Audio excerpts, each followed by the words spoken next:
Margaret Atwood has been a huge champion for other writers. She has been involved with a number of organizations, including PEN Canada, PEN International, the Writers' Union of Canada. She was founder, along with 4 other major writers in the 1970s, of the Writers' Trust.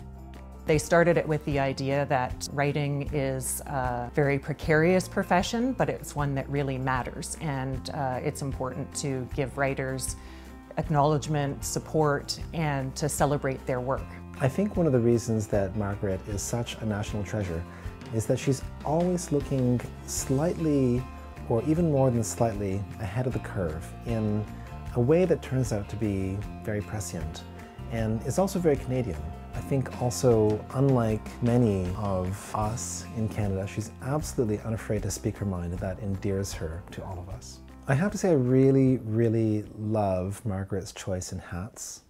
She has this thing, I've noticed, for big hats, and so this is very practical from the point of view of sun exposure. So as a public health oriented person, I love that. But they also kind of flop forward.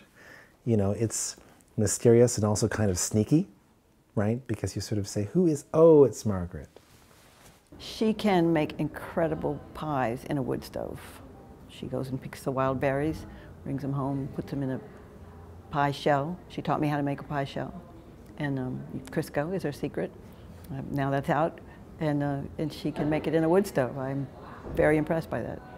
Early on in the years of Facebook, a friend of mine, it was actually Alison Pick, sent me a Facebook invite, and so I said, yeah, whatever this thing is, I'll give it a try. So I hit respond, and what I didn't know is it sent out to my whole email address list, and Margaret was on that email address list. She wrote me back the next day saying, Joseph, I might be a little bit old for Facebook, but if you can find something called Facelift Book, I'd be really interested in that.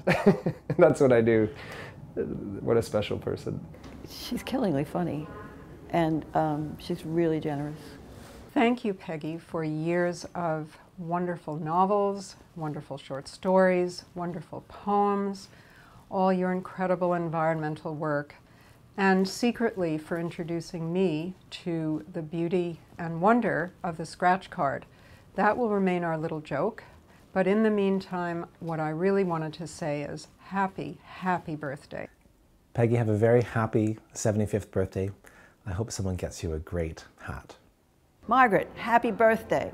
I hope it's a great birthday, and I'm just here to remind you that you are still 9 years older than I am. Happy, happy 75th birthday, Margaret. You're not just a Canadian institution, a national institution, you're an international woman of mystery. That's why we all love you so much.